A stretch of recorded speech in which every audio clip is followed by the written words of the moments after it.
বাঙালি শহীদ না, বাঙালি শহীদ ওই যে 21শে ফেব্রুয়ারিতে কলা গাছের গলা কেটে গেন্দা ফুলের মালা দেয় শহীদ।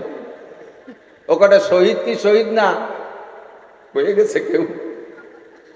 ওই কয়েকজন মারা যাওয়ার পরে, মৃত্যুর পরে তৎকালীন ক্ষমতায় যারা ছিল বাংলাদেশের বড় বড় উলামায়ে কিরামদেরকে ডেকে নিয়ে গেছে, নিয়ে বলছে হুজুর কন্ত আমাকে এই উপলক্ষে যারা মরছে যে ভাষার আন্দোলনে এরা কি শহীদ কিনা বলেন তো। এখন হুজুররা দ্বিমুখী বিপদে পড়ে গেছে। আমরা তো সবসময় পড়ে যাই, কারণ আমরা বিপদে একদিকে আপনাকে কাছ থেকে ধান পাট কুষ্টা মুষ্টা চাল খুদ বাস টাস কালেকশন করা লাগে, আবার হক কথা কোয়া লাগে, হক কথা করতে গেলে আপনাকে গায়ে পড়ে, গায়ে পড়লে আবার বাস কালেকশন করতে গেলে আহিয়ালা বাস দিয়ে দেন, এই যে বিপদে পড়ে যাই আমরা। তো হুজুররা ওই নেতাকে সামনে যায়, এই কয়েকজন শহীদ কি শহীদ না এই বলতে যে থামিয়ে গেছে, চুপ করে বসে রয়েছে। 1-2 ঘন্টা চলে যাচ্ছে, কন হুজুর কন তাড়াতাড়ি কন, আমাকে কালকে দিবস পালন করতে হবে। আর হুজুররা কিছু কয় না, হুজুরকে ভয় হলো যদি শহীদ বলে দেই আর অরিজিনাল শহীদ না হয় তাই তো ও পাশে যে ডান্ডা বেড়ি খাতি হবে, আর যদি শহীদ না এই কই তাহলে এরা আমাকে ধরে ডান্ডা বেড়ি দেবে, জেলে ডুববে। কি করব কি কব না কব এগুলো সব হুজুর চুপ করে বসে রয়েছে। তো নেতারা একটু হুজুরকে একজনের সাহায্য করছে। হুজুর, এক নেতা, হুজুর আপনি ভয় পাচ্ছেন কেন, কন কিছু কন। কি কব, আমরা দ্বিমুখী ঝামেলায় আছি।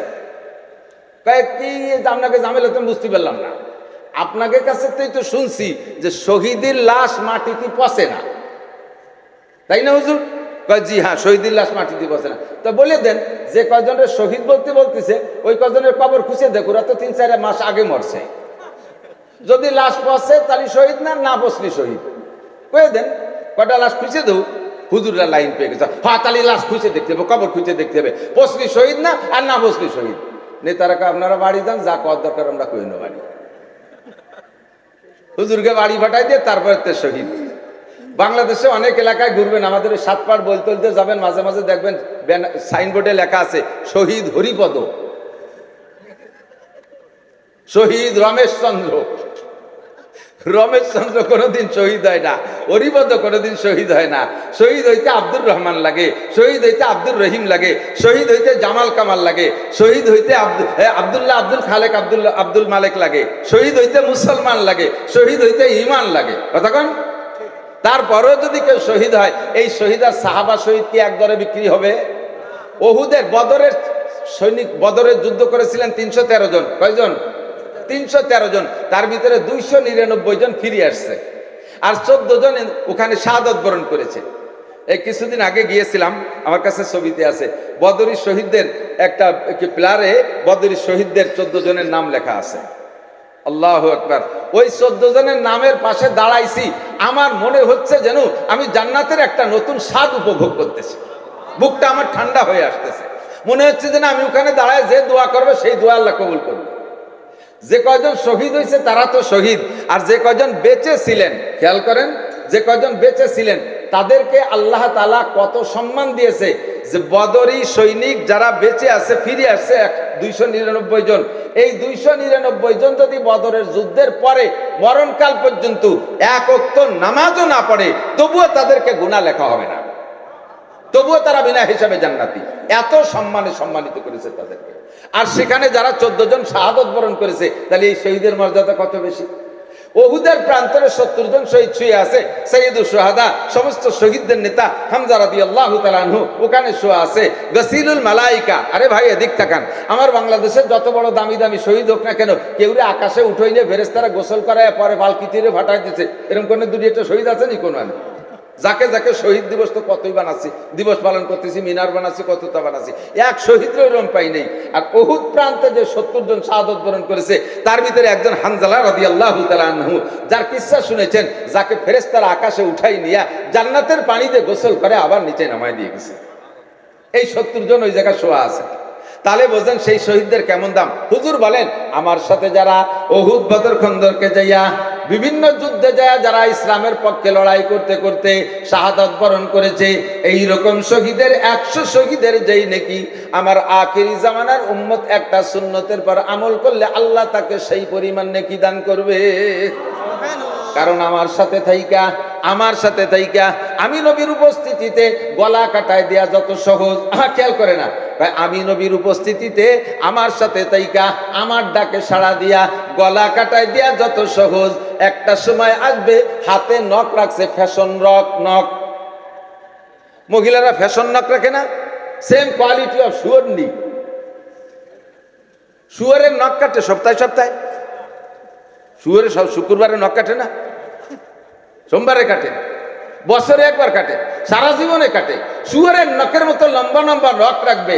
আরে সাহাবায়ে কিরাম, তোমরা আমার সাথে থাইকা গলা কাটাই দিয়া যত সহজ, ওই সময়কার মানুষের হাতের নখ লম্বা রাখছে, এই নখ কাটা অত সহজ হবে না। ওরা নখ কাটতে কইলে দরকারে আত্মহত্যা করবে, তবু নখ কাটবে না। লেখাপড়া বাদ দিয়ে ছেলে মেয়েরা মোবাইলে বসে থাকবে, মোবাইলের থেকে ফিরানোর জন্য আব্বা মাবা উস্তাদরা যদি প্রেসার দেয়, তাহলে সে আত্মহত্যা করবে, তবু মোবাইল ছাড়তে রাজি না। আরো ওসিয়াত করে যায়, দোস্ত আমি মরার সময় মোবাইলটা কয় করে দিয়ে দিস, অনেক দিন থাকবানি বসে বসে একা একা কি এরবানি, মাঝে মাঝে তুই নেট ডুয়ে দিস। গোষ্ঠী শুদ্ধ সামলা চুলি বেলা তুই ভাষা বাড়ো ইয়ে ফেরেস, তারা নেট দিয়ে দেবে জানতে যায়। বাংলা করতে পারলাম না, ভালো আস্তাগফিরুল্লাহ। এই সময় আমল করা বড় কঠিন, সুন্নতের পর আমল করা বড় কঠিন, কতক্ষণ ঠিক না?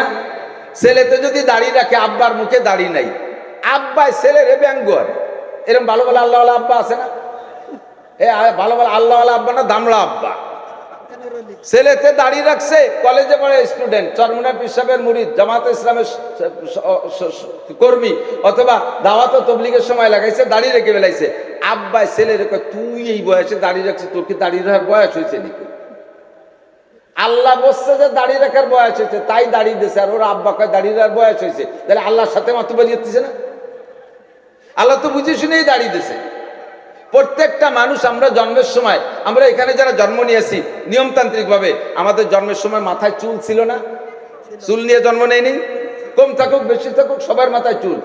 মাতৃগর্ভে 4 মাসের ভিতরে আমার বডি তৈরি হয় নাই। 4 মাসের মাথায় যে বডি হয়েছে একটুক একটা, এই একটুক বডিরে আর 4 মাসের ভিতরে একটুক পরিমাণ মতো 2.5-3 কেজি বানাইছে।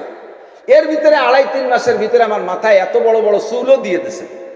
যে আল্লাহ তাআলা মাতৃগর্ভে থাকা অবস্থায় মাথায় এত বড় চুল দিতে পারলেন, ওই আল্লাহ তাআলা মাতৃগর্ভে থাকা অবস্থায় একটু দাড়ি দিতে পারতেন না? অবশ্যই পারতেন। দাড়ি না দিয়ে চুল দিয়েছে, চুল দিয়ে দাড়ি দেয় নাই কেন? চুলের মর্যাদা আর দাড়ির মর্যাদা এক না, চুলের মশলা দাড়ির মশলা এক না। চুলের মশলা হলো জন্মের পরে 7ম দিন চাইছে বেলায় দিতে হবে, আর দাড়ির মশলা হলো এ গজানোর পরে আর খুরকেসি লাগানো যাবে না। দাড়ি বলে সম্মানী অঙ্গ। হুজুর বলেন, কি বলে, যে ব্যক্তি মান আকালা মিন হাজির শাজারাতিল মুনতিনা ফাজাররুহু বিউনুকিহি ওয়ালা তাকুজ বিলিহিয়াতিহি। হুজুর বলেন, যে ব্যক্তি দুর্গন্ধযুক্ত জিনিস খাইয়া মসজিদের মধ্যে আসে, হাত্তা লাহসান আল বাসাল, তামুক, জর্দা, বিড়ি, সিগারেট, মদ, গাঁজা, ইয়াবা, ভেঞ্চুলিন, হিরোইন, এমনকি পেঁয়াজ রসুন কাঁচা খাইয়েও যে গন্ধ হয়, এই অবস্থায় যারা মসজিদে আসে, যার রুহু বিউনুকিহি, ওর গলা ধাক্কায় বের করে দাও, ওয়ালা তাকুজ বিলিহিয়াতিহি, ওর দাড়ি ধরবা না। দাড়ি বড় সম্মানী, দাড়িতে হাত দেবা না। বাচ্চা জন্মের পরে 1-2-3 মাস পরে যখন অয়েল ক্লথের পর গড়াগড়ি করা শেখে, একটু শীত হয়, একটু কাইতে, একটু ভুট হয়, তাহলে পলিথিনের উপরে অয়েল ক্লথের উপরে বাচ্চা পায়খানা করে দিয়ে সারা গায়ে মাখায়। এরকম বাচ্চা দেখছেন কি দেন নাই? দইরে মুট করে মুখিও দেয়, দেয় কি দেয় না? তাহলে মাথার তো চুল চাইছে বেলায় দিছি, মাথার সম্মান, চুলের সম্মান শেষ। এবার দাড়ি তো কাটাও যাবে না, চাষাও যাবে না, তো পেশাব পায়খানায় যে মাখায় নেবে, দাড়ির যত্ন বুঝবে না। দুধের বাচ্চা, সে দাড়ির সম্মান মর্যাদা বুঝবে না, দাড়ির ভিতরে পেশাব পায়খানা মাখায় নেবে, দাড়ি অসম্মানী হবে। এই জন্য আল্লাহ তাআলা সম্মানী দাড়িটা তার জন্মের সাথে সাথে দেয় নাই। কখন তারে দাড়ি দিয়েছে? যে সময় সে ডাইন বাম বোঝে, বাঁশবাগানে দাঁড়ায় বিভিন্ন দিক হ্যালো হ্যালো করতে বোঝে, কার সাথে কথা করতে হবে না হবে সব বোঝে, এই সময় ইত্যাদি ইত্যাদি বোঝে। সেই সময় 16-17 বছর বয়স, ওই সময় তারে দাড়ি দিয়েছে। যেহেতু তুমি প্রেম প্রীতি বোঝো, যেহেতু তুমি নারী প্রেম ভালোবাসা বোঝো, দুনিয়ার অনেক কিছু বোঝো, কাজে এখন তুমি দাড়ির সম্মানও বুঝবা। তাই বুঝে 16-18 বছর বয়সে আল্লাহ তারে দাড়ি দিয়ে দিয়েছে। আর 25 বছরের ছেলে দাড়ি রাখছে। আব্বা কয়, তোর কি দাড়ি রাখার বয়স হয়েছে? তা আল্লাহ বুঝে বা সময় মতো দাঁড়িয়ে দিয়েছে, আর ওর বাপ কয় যে দাঁড়িয়ে রাখার বয়স হয়নি। তা আল্লাহর চাইতে 1 লাইন বেশি বুঝে ফেলাইছে না? এই কথা বলার সাথে সাথে বাপ বেঈমান হয়ে যায়। এই মুহূর্তে যেই বাপে দাড়ি রাখে নাই, সেই ছেলেতে দাড়ি রাখলে বাপে যদি ধিক্কার দেয়, তার দাড়ি রাখা সহজ না কঠিন? কঠিন না? কঠিন না তার দাড়ি রাখা? ছেলেতে দাড়ি রাখছে, মাও ছেলেরা ধিক্কার দেয়, তোর আব্বা এজো সাবালে গল না, তুই বুড়ো হয়ে গেলি কে? ওর বাপ দাড়ি রাখে নাই বলে সাবালে গলি, তুই বুড়ো হয়ে গেলি কে? এই কথা যদি মাতে কয়, তাহলে ছেলের মুখে দাঁড়িয়ে রাখা সম্ভব? যুবক স্বামীতে দাড়ি রেখে বেলাইছে, স্ত্রীতে ঠাট্টা করে, তোমার আমার বর চাচার মতো দেয়া যাচ্ছে, দাড়ি রাখছে বলে বর চাচার মতো দেয়া যাচ্ছে। অন্য কোনো তাই না, চুল দাড়ি কিছু পাকে নাই, খালি রাখি বেলাইছে, তাতেই বলে বর চাচার মতো দেয়া। তো হুজুর কয় এই সময় সুন্নতের বার আমল করা বড় কঠিন। এই সময় সুন্নতের বার আমল করলে এক একটা সুন্নতের বিনিময়ে আল্লাহ 100 শহীদের সব দান করবে। জোরে কান্না সুবহানাল্লাহ। আমার প্রাণ প্রিয় দোস্ত বন্ধু, হাসির ভিতর দিয়ে সব কথাটা আপনি অর্জন করে নেবেন, মূল জিনিসটা আপনি ধরে নেবেন। কিয়ামতের ময়দানে আল্লাহ তাআলা এক এক সময় এক এক রূপ নিয়ে আত্মপ্রকাশ করবেন। একবার আল্লাহ তাআলা গফফার নামের সাথে, গফফার, আপনাকে ইনার নাম তো আব্দুল গফফার, উনি কিন্তু গফফার না। মোহতামিম সাহেব কি আব্দুল গফফার, ওই গফফারের বান্দা। ওনারে খালি গফফার করলে কবিরা গুনাহ হবে, কেউ খালি গফফার করে বললে ডাকবেন না। ওনার মুরব্বী যারা আছেন তারা কেউ ওনাকে গফফার করে ডাকবেন না, আব্দুল গফফার। গফফার কার নাম? জোর হলো না, কার নাম? গফফার। আর আল্লাহর বান্দা না, তা আল্লাহ তাআলা গফফার নামের সাথে আত্মপ্রকাশ করবেন।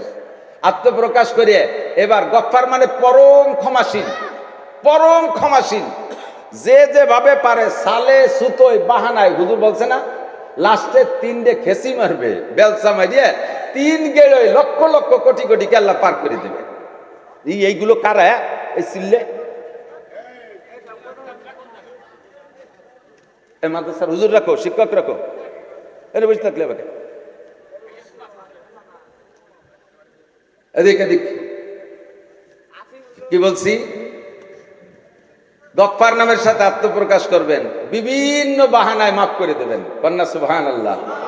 দুইজন রে এরকম দুইজন রে ডেকে নিছে, এই এদিকে আইনি কর, তোকে আমল নামা দেখা, আমল নামা বের কর, ইকরা কিতাবাকা, আমল নামা খোল। কয় যে আল্লাহ খুললে লাভ নাই, ওর মধ্যে কিচ্ছু নাই।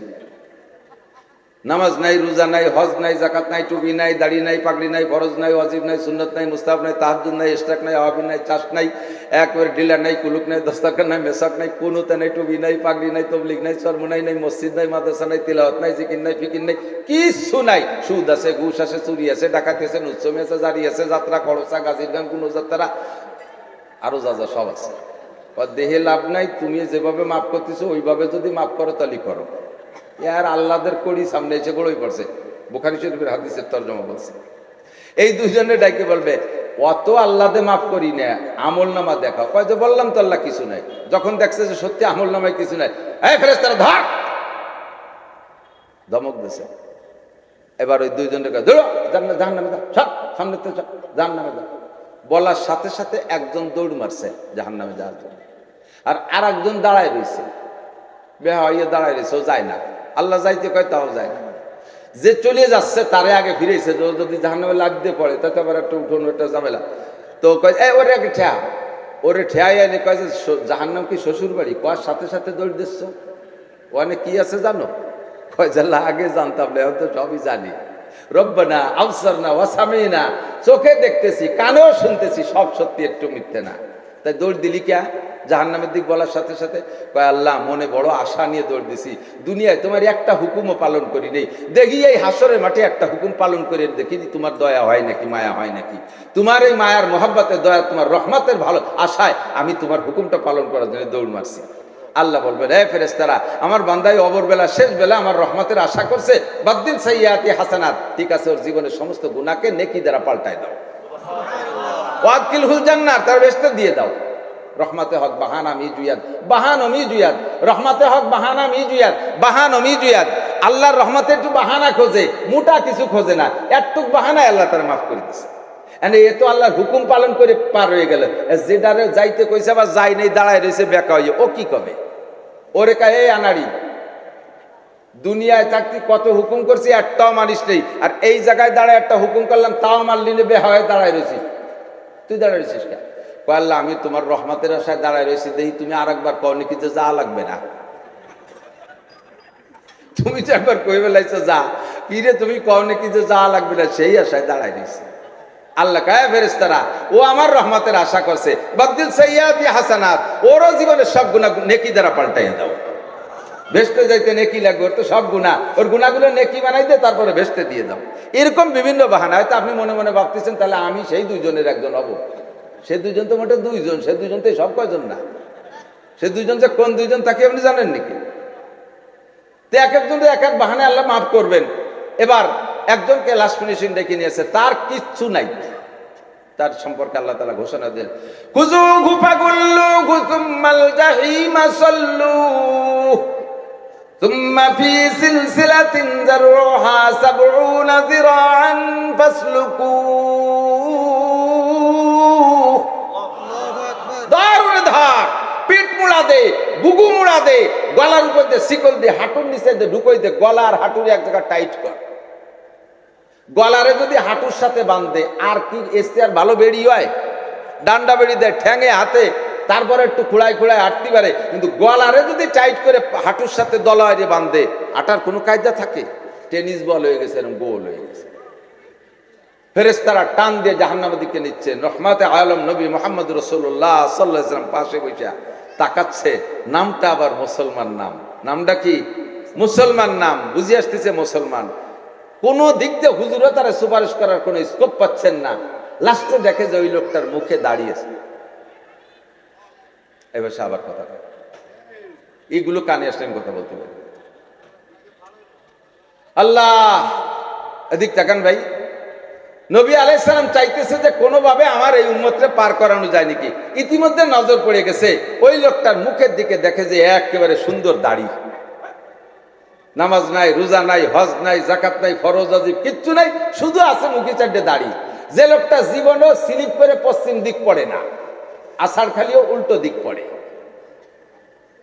ঈদের দিনও বোর সাথে মারামারি বাদে এই দিন নামাজ পড়ে নাই, বাপের জানাজার দিন সেদিনও বাগানে দাঁড়ায় দাঁড়ায় বিড়ি খাইছে, শুক্রবারে জুমার দিন টেলিভিশনের সামনে করে বসে থাকে, শুক্রবারে কি হয় তার জানা না, কোনো কিছু কোনো আমল নেই। এই লোকটার মুখে দাড়ি, এ কি সুন্নতের নিয়েতে দাড়ি রাখা লোক? ও আন্তর্জাতিক খ্যাতি সম্পন্ন কিরপিন, দাড়ি কাটতে পয়সা লাগে, সেই বয়সে দাড়ি কাটি নাই, তাই ধুয়ে দেশে রয়ে গেছে। এ দাড়িও তার সময় মতো কাজে লেগে গেছে। এবার মুখে দাড়ি দেখে হুজুরটা রব্বি আল্লাহ আল্লাহ কয়েকটা ডাক দিছে। আল্লাহ ফেরেশতারা দাঁড়াও, আমার দোস্ত ডাক দিল কেন, কি যেন পাইছে। কি দোস্ত? কয় আল্লাহ, বান্দা তোমার নাফরমানি করছে, তোমার দোজকও তোমার, অর্ডারও তোমার, তোমার অর্ডার মিস করার মতো কেউ নাই, দোজকে সে যাবেই যাবে, তোমার বান্দারে তুমি দোজকে দিয়ে দাও। তবে আল্লাহ, তোমার বান্দার মুখে আমার সাথে সুন্নত দেখা যাচ্ছে, আমার এই দাড়ি যেন আগুনই পড়ে না। আমি নবীর সুন্নতি দাড়ি তার মুখে দেখা যাচ্ছে। আল্লাহ মেহরবানি করে দাড়ি কটা খুলে রেখে তোমার বান্দা তুমি দোজকে দিয়ে দাও, আমার দাড়ি আমার সুন্নত একটু খুলে রাখো, দাড়ি শহরে দোজকে দিতে হবে। আল্লাহ কয় না, তাও হয় না, তা তো হয় না, তাহলে তো তুমি মিথ্যেবাদী হয়ে যাও। কিভাবে আমি মিথ্যেবাদী হব? কেন তুমি হাদিস কইছো না উম্মতরে, তামুতুনা কামা তাহয়াউন ওয়া তুহশারুনা কামা তামুতুন, তামুতুনা কামা তাহয়াউন ওয়া তুহশারুনা কামা তামুতুন। জীবন যাপন তোমার যেমন হবে, মরণ তোমার তেমন হবে। মরণ হবে যেই চেহারায়, হাসর হবে সেই চেহারায়। মরণ হবে যেই ফিগারে, হাসর হবে সেই ফিগারে। ও তো জীবন যাপন করছে দাড়ি নিয়ে তার মরণ হইছে। হাসরে যদি তার দাড়ি আর তার বডি আলাদা করে ফেলাই, তুমি রাসূল মিথ্যাবাদী হয়ে যাও। কাজেই মুখ থেকে দাড়ি সরানো যাবে না। নবী পাক সুযোগ পাইয়া আরো টাইট করে দাঁড়াইলেন, আল্লাহ কোনো মতে আমার সুন্নতি দাড়ি যেন জাহান্নামের মধ্যে না দেখি। তোমার বান্দারে পোড়াই বাজালাইবা, আমারও জায়গা কোনো অভিযোগ নাই, আমার দাড়ি যেন সুন্নতি দাড়ি যেন আগুনে না যায়। এবার আল্লাহ পাক রব্বুল আলামিন বলবেন, হে ফেরেশতারা, দাড়ি যেখানে দাড়িওয়ালাও সেখানে। দাড়ি যেহেতু জাহান্নামে যাবে না, দাড়ি যেহেতু আগুনে পড়বে না, দাড়ি দিয়ে জান্নাতে দিতে হবে। কাজেই দাড়ি যে জায়গা, দাড়িওয়ালাও সেই জায়গা। দাড়ির ওসিলে আমার বান্দার সব গুনাহ মাফ করে জান্নাতে দিয়ে দাও। দোস্ত কাজে লাগবে একদিন, এই শিখে উড়োই দিও না। 10টা বাকারায়াত 10 ভাষা ছাড়ে মার রেখে দাও, কাজে লাগবে যদিও সাপের মাথা। দাড়ি কটা রেখে দাও, বয়সী দেখায়, বয়সী এখন দেখাইতে পারে, তবে এই বয়সটা অনেকদিন টেকসই হবে। দাড়ি রাখলে দাড়ি যত কাটবেন তত পাকবে তাড়াতাড়ি। দাড়ি কাটলে দাড়ির উপরে যে প্রেসার পড়ে, এতে দাড়ি পাকে তাড়াতাড়ি। আজকে একটু আগা বেরোনোর সাথে সাথে সাদা সাদা ভাব হয়ে যাচ্ছে, পাকতেছে তো দমাদম করে, চাইছিয়ে ফেলতেছেন, দেখতে দিচ্ছেন না। হঠাৎ করে একদিন ভাইজান আব্দুল কাইম সাহেবের কাছে ধরা পড়ে গেছেন, উনার কথায় দাড়ির জন্য দাড়ি রাখার সিদ্ধান্ত নিয়ে ফেলাইছেন। সরমুনার হুজুরের কাছে বায়াত হয়ে গেছেন, দাড়ি রাখার সিদ্ধান্ত নিয়ে ফেলাইছেন। এতদিন দাড়ি কেটে কেটে খোকা ছিলেন, চাচা হওয়ার বইতে দাড়ি রাখেন নাই। দাড়ি রাখলে চাচা কয়, বৌতিও চাচা কয়। যেই বয়সে চাচা হওয়ার বয়সে দাড়ি রাখেন নাই, আজকে হঠাৎ করে দাড়ি রেখে ফেলাইছেন, আর চাচা হওয়ার সুযোগ পাবেন না, 100টে দাদা হয়ে যাবেন, ফকাফক সাদা দাড়ি, সাদা সাদা দাড়ি মুখিতে বেরোয় পড়ছে, আর চাচা ক্লাসটা আপনি পার করতে ওই 100টে পার হয়ে গেছে, চলে গেছেন, 100টে দাদা হয়ে চলে যাবে। এখন এই দাড়ি রেখে দেন, পাকবে দেরিতে, অনেকদিন পর্যন্ত চাচা হয়ে থাকতে পারবেন, খুকার থেকে একটানে চলে যাবেন। বাকি দাড়ি রাখার ভিতরে সম্মানও পাওয়া যায়, দাড়ি কাটার ভিতরে অসম্মানী। কথা বলেন, একবার বয়স 50, এ ভাই দাড়ি রাখে না, প্যান্ট শার্ট টাইকট পরে একেবারে ইয়াং সাজিয়েছে, আর একবার বয়স 25, আপন দুই ভাই, দুই ভাইয়ের মধ্যে এরকম বয়সের পার্থক্য হয় না? বড় ভাইয়ের বয়স 50, ছোট ভাইয়ের বয়স 25, ছোট ভাই মৌলানা এত বড় দাড়ি রাখছে, দুই ভাই একসাথে কাশিয়ানির বাজারে যে দেখেন কাপড়ের দোকানে, খুব ভিড় দোকানের ভিতরে, দুই ভাইয়ের সাথে দোকানদার কি আচরণ করবে?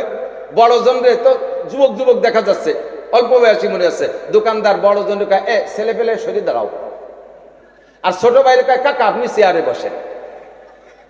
বড় ভাইয়ের বয়স 50, তারে ধাক্কায় করে, এই ছেলেরা নিচেই দাঁড়া, আর ছোট ভাইয়ের বয়স 25, তারে দাড়ির ওসিলায় সম্মান দিয়ে চেয়ারে বসায় দেয়। দুনিয়াও যেমন আখেরাতে এরকমই হবে ইনশাআল্লাহ।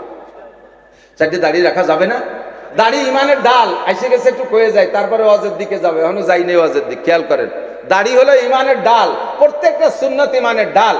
ইমানের ডাল বোঝেন না? ইমানকে পাহারা দেওয়ার জন্য যে বেড়া বা ঢাল, এইটা হলো দাড়ি, 1 নম্বরে দাড়ি। আপনার দাড়ি কাটা অবস্থায় মুখ দিয়ে যে কথা বলতে পারবেন, আমার বিশ্বাস দাড়ি রাখার পরে সেই সব কথা মুখ দিয়ে বলা যায় না। দাড়ি কাটার অবস্থায় যে যে গুনাহ করতে পারেন, দাড়ি রাখার পরে সেই গুনাহ আপনি করতে পারবেন না, বিবেকে বাধা দেবে, দাড়িতে আপনারে ঠেকাবে। দাড়ি কাটা অবস্থায় যে সমস্ত জায়গা তাকাইতে পারতেন, যে সকল মেয়েদের সাথে কথা বলতে পারতেন, যে মেয়েদেরকে দেখা তাকাইতে পারতেন, দাড়ি রাখার পরে আর পারবেন না। দাড়ির সাথে যদি একটা টুপিও মাথায় ওঠে, আরো আপনারে হেফাজত করে ফেলবে। না রে, আজে বাজে কাজ করা যায় না। কোনো যদি বেশি শক্ত কথা বলাও লাগে, মাথায় টুপি থাকলে খালি খিটিমিটি হবে, টুপি রয়েছে মাথায় প্রতিবাদ দিচ্ছি না, টুপি রয়েছে মাথায় প্রতিবাদ দিচ্ছি না। যদি দেয় যে আর নিজের ঠেয়াতে পারতেছে না, কিছু কয়াই লাগবে, তখন টুপি খুলে এবার গালাগালি শুরু, বোঝা যায় যে টুপিতে আপনার এতক্ষণ মুখরে কন্ট্রোল করছে, ঠিক কিনা?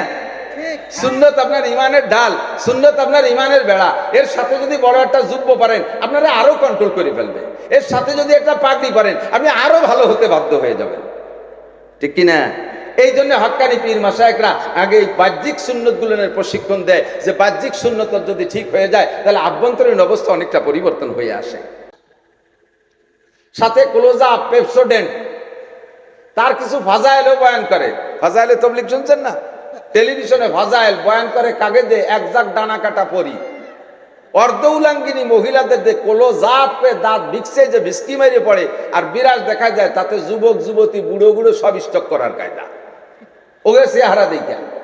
আর এই পেপসোডেন্ট আর ক্লোজআপ আর বিরাজ দিয়ে দাঁত মাজা শিখেই দেওয়ার কারণে এর ফাজাইলও বয়ান করে দিয়েছে, সেভাবে সবাই তা গ্রান্ট করে নিছে, এমন সুন্দরভাবে বয়ান দিছে যাতে আলেম উলামা পীর মুরিদ সবাই এক কথায় সে কথাটা মেনে নিয়ে গেছে, হ্যাঁ সত্যি এটা উপকারী। আর তখনই সব সেই বিরাজ আর পেপসোডেন্টের ভক্ত হয়ে গেছে, অনায়াসে পকেট থেকে মেসকটা বেরোয় চলে গেছে। খুব সুন্দর করে ষড়যন্ত্র করে দেখেন কি কায়দায় মেসক থেকে আমাদেরকে বঞ্চিত করছে। ভালো করে মনে রাখবেন। বসো শোনা, বসো। যদি কোনো বিরাসের দাম হয় 1 কোটি টাকা, যদি কোনো বিরাসের দাম হয় 1 কোটি টাকা, আর কোনো দাঁতের মাজন বা পেস্ট পাউডারের দাম হয় 1 লক্ষ টাকা, আল্লাহর কসম 1 কোটি টাকা দামের বিরাস দিয়ে আর 1 লাখ টাকা দামের পেস্ট দিয়ে আপনি 1000 বছরও যদি হায়াত পান, বিরাস করেন আর দাঁত মাজেন, হয়তো দাঁত মাজার লাভটা আপনার হতে পারে, কিন্তু মেসওয়াকের যে সুন্নতের সওয়াব, খুদার কসম এই সওয়াব আপনি পাবেন না। এটা আপনার গাছের ডালই লাগবে। ষড়যন্ত্র করে আমার থেকে টুপি সরাই দিছে, ষড়যন্ত্র করে আমার টেবিলে উঠে দিছে, খানার সময় দস্তারখান থেকে বঞ্চিত, ষড়যন্ত্র করে আমার থেকে মেসক সরাই দিছে। রাতভর বলতে পারবো তাদের ষড়যন্ত্রের শিকার আমরা কি পরিমাণ। সুন্নতি বা সুন্নতের সব সুন্নত আমাদের থেকে সরাই দিছে। নবী আলাইহিস সালাম বলেন, এইরকম মুহূর্তে মান তামাসসাকা বিসুন্নতি ইনদা ফাসাদে উম্মতি ফালাহু আজরু মিয়াতি শাহীদ।